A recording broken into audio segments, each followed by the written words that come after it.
We see all these cans here, and everybody's probably wondering what the heck are all these cans doing here. But it's a program that you're involved with. Correct. Canstruction, C-A-N-struction, which seems very exciting. I see all these structures here made out of cans.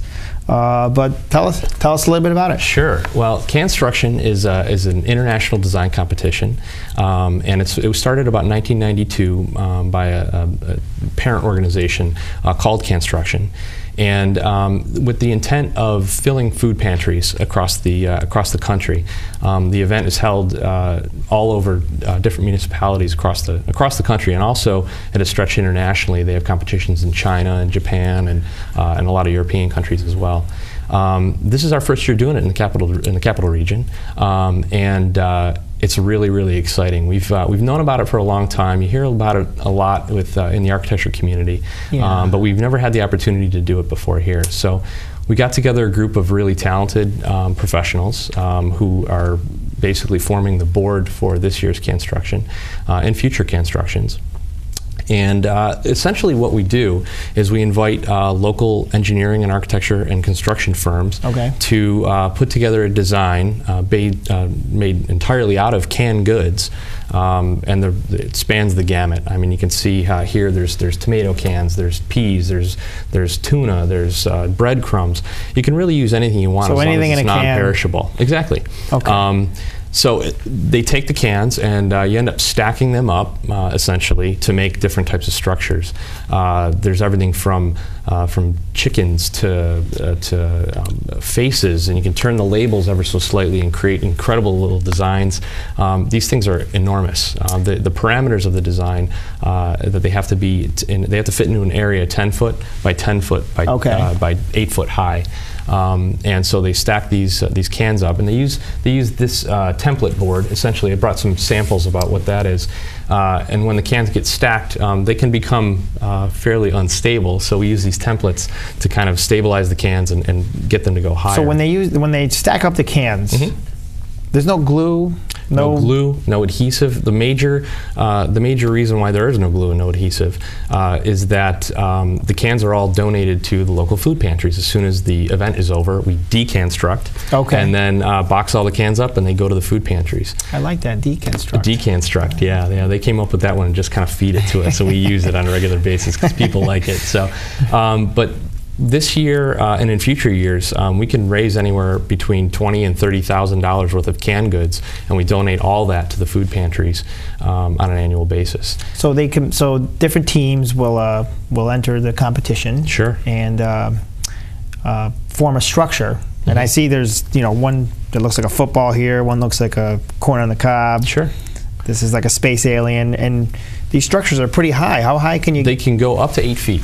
And then we have, there's different categories. The structures are actually judged by a panel, and then we have an awards reception annually to give awards to each of the teams. Some of the teams do better than others, but they're just incredible.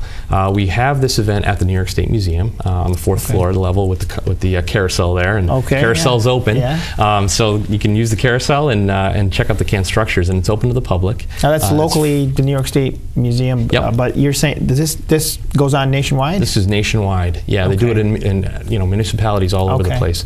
New York State has competitions in Syracuse, in Buffalo. I believe they do one in Rochester as well.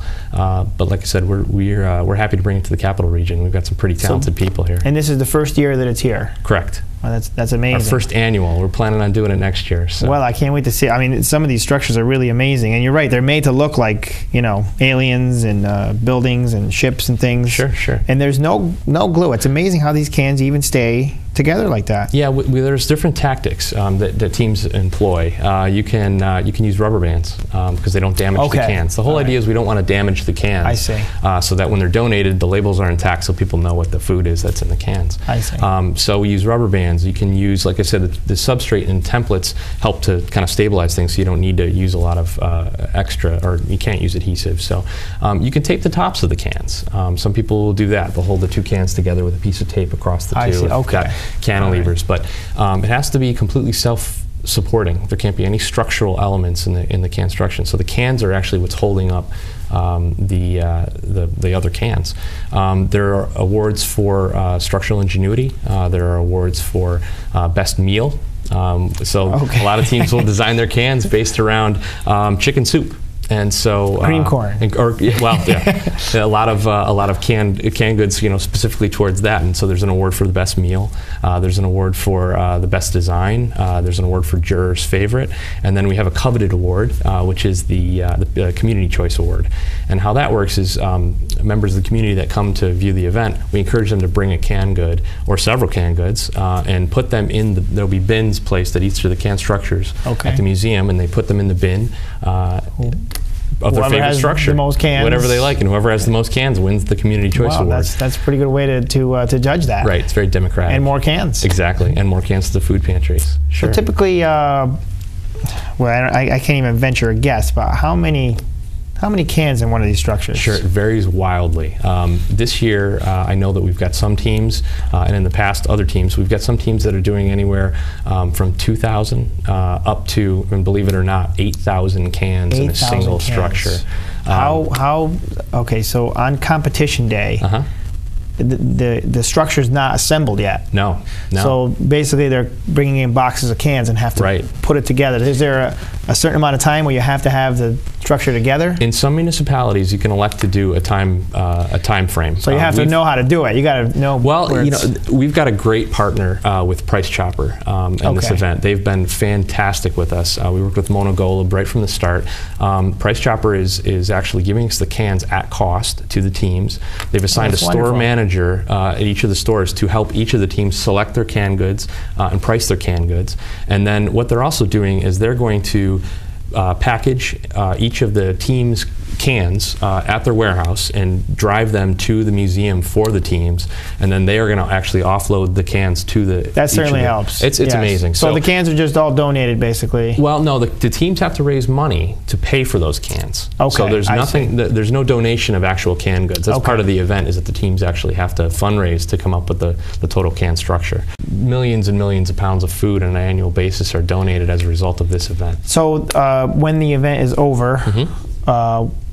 Who comes to get the cans? Well, after we deconstruct. Deconstruct, love that word. Okay. After we deconstruct, the Price Chopper comes back and is going to take all the cans, and we basically have to put them back in the boxes, essentially. Okay. They're going to take the cans and they're going to actually deliver them to the food pantries. And then the food pantries just has to open their doors and let the cans pour in. The reason why we do it in April, actually, interestingly enough, is in working with the food pantries, it's been found that this time of year, or the time of year around the April time frame, is when they're the lowest in their stock, and they really are at a lull right before Easter, which is trying for the people who are going to be wanting the cans. So we purposely timed it this time of year so that it gets them a brand new influx of canned goods, because everybody needs a meal. Everybody deserves to have food in their belly. No matter where they come from and no matter what economic level they come from. So this is our little way of, well, hopefully big way of putting a lot more canned goods into the food pantries. Sounds like a big way. There's a lot of cans. Yeah. It's like I said, it's looking like this year's going to yield around $30,000 worth of canned goods. $30,000. Well, that's pretty impressive. Yeah, it should be great. So when you start the competition, you assemble your team, you get it together, you sign up for it. Sure. How long do you have to come up with your design and actually get it? Right, we've set up a pretty regimented kind of time frame for the teams. So they start submitting their intent to proceed, their call for entries, essentially. Okay. That happens usually around March, the beginning of March, and we publicize that on our website, which is www.aiaeny.org/Canstruction. And all the information about the call for entries and the team packets, that's all usually published at that location.